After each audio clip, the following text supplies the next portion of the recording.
Good morning friends, welcome back to my channels Riya লাইফস্টাইলে তোমাদের সবাইকে স্বাগত। তো দেখো, সকাল সকাল আজকে আমরা ফুলের বাগান তোমাদেরকে দেখাতে শুরু করেছি। তো এটা হচ্ছে একটা রামকৃষ্ণ মিশন। তো এখানে আমরা যে এসছি একটু ঘুরতে, অ্যাকচুয়ালি আমরা যাচ্ছি এখন পুরুলিয়া। তো তার আগে আমার মাম্মাম একটু বললো যে চলো এখানে ঢুকবো। তার জন্য এখানে ঢোকা। দেখো এখানের পরিবেশটা, মানে এত সুন্দর সকালের পরিবেশটা, মানে এখান থেকে আর বেরোতেই ইচ্ছে যাচ্ছে না। তো চলো তোমাদেরকে আমরা গোটাটা ঘুরে ঘুরে দেখাই। এটা রামকৃষ্ণ মিশনের আশ্রমিকদের প্রার্থনা গৃহ।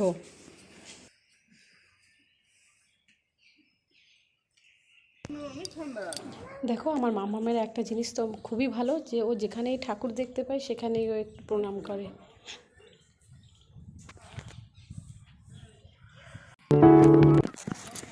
খালি পায়ে নয় বেটা, চলো এবারে জুতোটা দাও, তুমি খালি পায়ে চলো। দেখো এই সামনেটা হচ্ছে ফুল বাগান, পুরোটা চারিদিকটা ফুল বাগান। আর এই রাস্তার এই পথটাতে হচ্ছে গ্রাউন্ড, আর পেছন দিকটাতে হচ্ছে হস্টেল। তারপরে আমি তো এখানে সেরকম কিছু জানি না। এই ফ্রেন্ডস, আমরা চলে এসেছি আজকে রামকৃষ্ণ মিশন। তো জীবনে প্রথমবার, পুরুলিয়া অনেকবার এসেছি কিন্তু এই প্রথমবার রামকৃষ্ণ মিশনে প্রবেশ করলাম।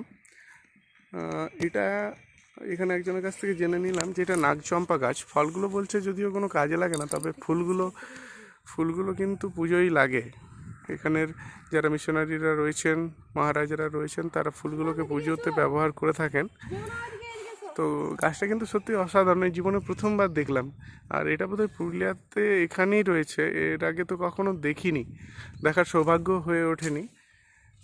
আমার মাম্মা একাই কোথায় কোথায় হেঁটে চলেছে। পুরুলিয়ার রুক্ষ ভূপ্রকৃতিতে এত সুন্দর একটা জায়গা আছে, এটা এখানে না এলে হয়তো আমরা বুঝতেও পারতাম না। আর এখানে সেরকম ঢোকাও হয়েছিল না, জাস্ট মামামের শরীর ভালো লাগছিল না বলে মামাম বললো যে একটু দাঁড়াবো, তার জন্য আমরা এখানে এলাম।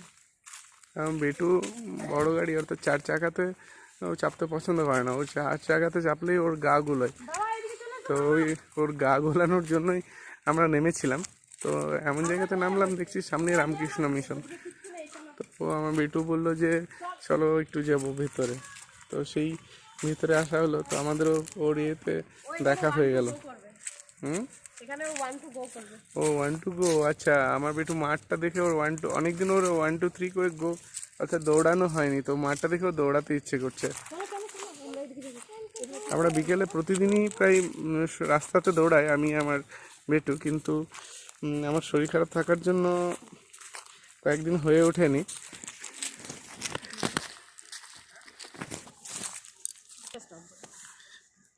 তোমরা দেখতে পাচ্ছ এখানে একটা ভলিবল ইয়ার্ড আছে, আর এটা পুরুলিয়া রামকৃষ্ণ মিশন।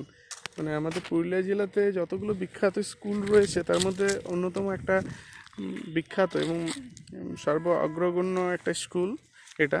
স্কুল বিল্ডিংটা তোমরা দেখতে পাচ্ছ দূরে রয়েছে। আজকে আমাদের হাতে অতটা টাইম নেই, তাই আমরা আর যেতে পারবো না। তো তোমাদেরকে এই স্বল্প পরিসরে যতটুকু পারছি দেখাচ্ছি। অসাধারণ ভূপ্রকৃতি সত্যি, মানে পুরুলিয়ার এই রুক্ষ ভূপ্রকৃতিতে এত সুন্দর শান্ত শ্যামল স্নিগ্ধতা রয়েছে, সেটা এখানে না এলে আমরা জানতেই পারতাম না। এখানকার যারা কর্মী রয়েছেন তারা নিয়মিত এই ফুলের যে গাছগুলো রয়েছে সেগুলোকে দেখভাল করেন। আমার স্ত্রী এখন এখানে যারা কর্মী তাদের সাথে কথা বলছেন, জেনে নিচ্ছে এখানকার বিষয়ে।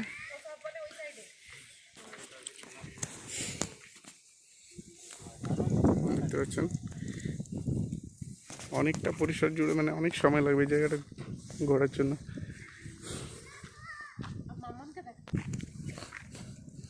আমার বেটু তো আর মানে গাড়িতে চাপতেই ইচ্ছে করছে না, ও তো বারে বারে ওই যেখানে এখানে প্রার্থনা গৃহ রয়েছে সেখানে বারবার চলে যাচ্ছে। ওই জায়গাটা খুব ভালো লেগেছে। এটা এখানে প্রার্থনা গৃহ।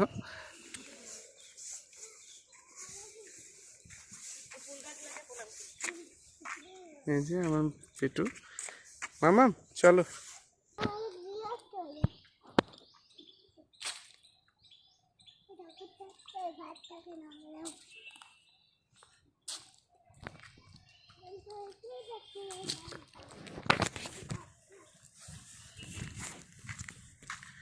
এটা এমন একটা জায়গা যেখানে এলে মনের মধ্যে এক অপার শান্তি অনুভূত হয়।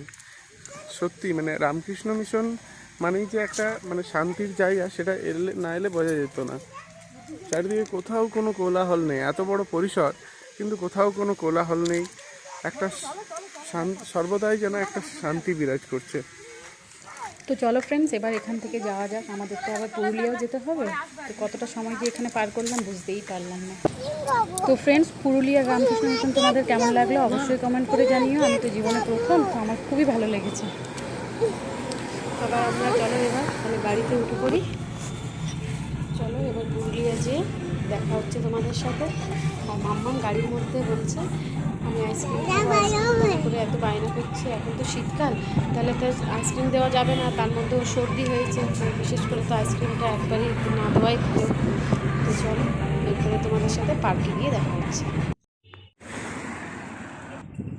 এই গাইজ, তো আমরা চলে এসেছি আজকে পুরুলিয়া সুভাষ পার্কে। এখানে প্রথমে এন্ট্রান্সের জন্য টিকিট কাটতে হয়, 15 টাকা টিকিট। এটা হচ্ছে সুভাষ পার্কের মেন গেট। আমরা ঢুকছি।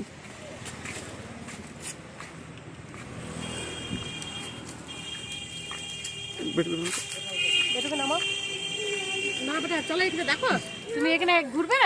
এই সেই বিখ্যাত সুভাষ স্ট্যাচু, নেতাজি সুভাষচন্দ্র বসুর নাম করে এই পার্কের নাম সুভাষ পার্ক। তো সেই বিখ্যাত আমাদের সকলের প্রিয় নেতাজি।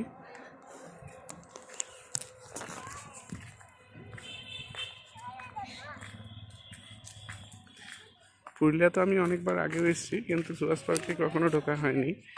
তো এই প্রথম। আর আমার স্ত্রীকে নিয়ে তো এই প্রথম, ও কখনো পুরুলিয়া আসেনি। আমার মেয়ে একটা কাঠবিড়ালি দেখতে পেয়েছি কোথায়।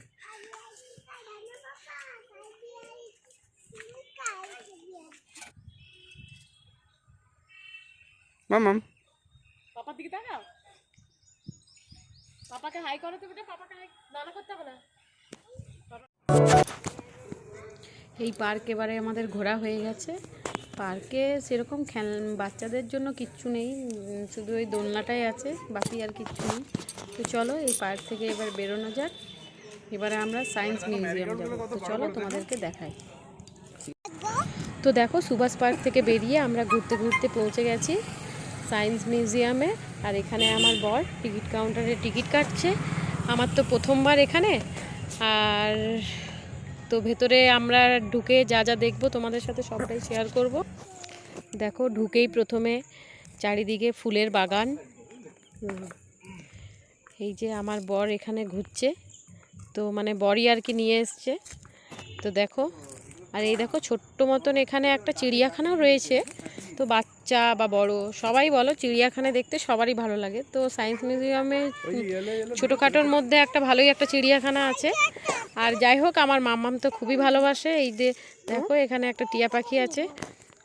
তো মাম্মাম ওই টিয়া পাখিটাকে দেখে আমাদের পোকোর কথা মনে পড়েছে মাম্মামের। তো দেখো চলো আগে যেতে যেতে কোথায় কি দেখছি না দেখছি সবটাই তোমাদের সাথে শেয়ার করব। দেখো ভেতরটা আমাদের দেখা হয়ে গেছে। তো এবার আমরা বাইরের দিকে যাওয়ার জন্য রওনা দিচ্ছি। তো যাই হোক, মানে খুবই সুন্দর লাগলো সায়েন্স মিউজিয়াম। তো যারা কখনো এখানে আসোনি পুরুলিয়ার সায়েন্স মিউজিয়াম, তো তারা অবশ্যই একবার এসো, এখানে দেখবে, খুবই ভালো লাগবে। তো চলো। দেখো ফ্রেন্ডস, এখানে আমরা একটা রুমের মধ্যে বসে আছি। আমার মেয়ে ঘুমিয়ে পড়েছে সোফার মধ্যে। দেখো চারিদিকটা, দেখো তোমরা দেখতেই পাচ্ছ। এখানে আমরা আমাদের কারটা দিতে এসেছি সার্ভিসিংয়ে। তো তার জন্য আমার হাজব্যান্ড বাইরে কথা বলছে আর আমি এখানে বসে আছি। আমার মেয়ের যেহেতু ঘুমিয়ে পড়েছে। আর এই দেখো আমাকে একটা কফি দিয়ে গেছে, এখন আমি কফিটা খাচ্ছি। তো তোমরা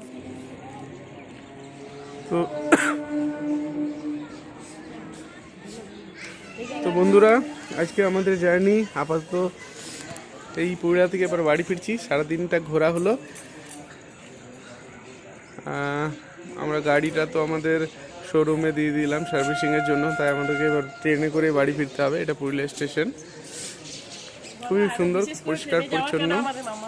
আর ট্রেনে যাওয়া আরও বিশেষ করে এই কারণেই আমার মাম্মা অনেক দিন থেকেই বলছে যে ও ট্রেনে চাপবে, ট্রেনে চাপতেও খুবই ভালোবাসে। এখন ওর ঘুম পেয়েছিল, ওই জন্য অনেক চুপচাপ আছে ও। তো এখন চলো ওয়েট করছি ট্রেনের জন্য, দেখা যাক কখন ট্রেন আসে। ফাইনালি আমরা ট্রেনে চেপে পড়েছি। তো দেখো মাম্মামের খুব আনন্দ হয়েছে, আর মাম্মাম এতদিনের ইচ্ছেটা আজকে পূরণ করেছি আমরা। তো চলো আজকের মতো ভিডিওটা এখানে শেষ করলাম। সবাই ভালো থেকো, সুস্থ থেকো, আর আমাদের পাশে থেকো। দেখা হচ্ছে অন্য একটা ভিডিওতে।